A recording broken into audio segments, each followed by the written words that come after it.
বাংলাদেশ দলের batting coach Mohammad Ashraful আর senior সহকারী coach Mohammad Salauddin দুজনের আলোচনা কিংবা পরামর্শ পর্ব চলছে একজনকে ঘিরে, তিনি নাজমুল হোসেন শান্ত।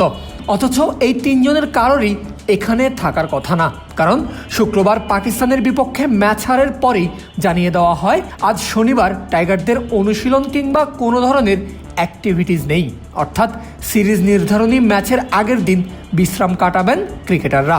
কিন্তু নিজেকে বিশ্রাম দেননি নাজমুল শান্ত। শনিবার দুপুর নাগাদ টিম হোটেল ছেড়ে হাজির হয়েছেন একাডেমি মাঠে, সঙ্গে সঙ্গে ব্যাটিং কোচরাও। ফলের নির্যাস ও দুধের সমন্বয়ে পোলার টর্নেডো গ্রিন অ্যাপল আইসক্রিম, মন ভালো থাক। শেষ ম্যাচে ব্যাট হাতে সুন্দর রানে সাজঘরে ফিরতে হয়েছে শান্তকে। সর্বশেষ 11 ইনিংসে নেই 50-র দেখা। সাদা বলে সেঞ্চুরিটা শেষবার সেলিব্রেট করেছেন ঠিক 2 বছর আগে। একটা ব্যাপার বেশ পরিষ্কার, রানের ক্ষুধা শান্তকে তাড়া করছে বেশ, যে ক্ষুধা তাকে বিশ্রামের বদলে নিয়ে এসেছে অনুশীলন মাঠে। ব্যাটিং করেছেন লম্বা সময় ধরে, সময়ে সময়ে নিয়েছেন কোচদের পরামর্শ। শুধু জাতীয় দলের সঙ্গে থাকা 2 কোচ নয়, নাজমুল তালিম নিয়েছেন দেশ বরেণ্য কোচ সোহেল ইসলামেরও। যেন যে কোনো মূল্যেই হোক ফর্মে ফিরে আসা চাই। ফিরে আসা বলতে 2023-24 সালের শান্তকেই বোঝায়, কিংবা নিজের ক্যাপ্টেন্সিতে খেলা ব্যাটার শান্তকে। ওই সময়টায় একদিনের ফরম্যাটে দলের সেরা ব্যাটার ছিলেন নাজমুল শান্ত, এমনটা বললেও ভুল হবে না মোটেও। পরিসংখ্যানের সাথে দলের জয়ে ইম্প্যাক্ট রাখতেন যিনি।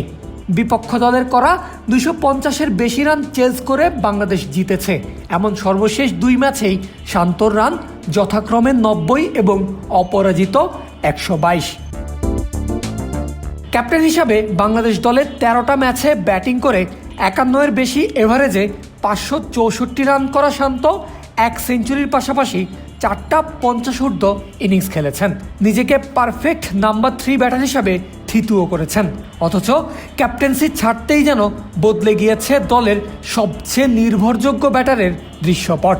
মিরাজের অধীনে গতকাল অবধি 11টা ইনিংসে ব্যাট করেছেন নাজমুল শান্ত। রান মাত্র 167, 51 থেকে অ্যাভারেজ নেমে এখন মাত্র 15। নেই কোনো 50-র দেখা। 5 ইনিংসে তো 2 অঙ্কের ঘরও ছুঁতেই পারেননি। শেষ 3-4 বছরে ওয়ানডেতে এত বাজে সময় কখনোই আসেনি শান্তর ব্যাটে। আর সাম্প্রতিক সময়ে বাংলাদেশের চলমান ওয়ানডে দৈন্যদশার প্রত্যক্ষ কারণও শান্তর এমন বাজে ফর্ম।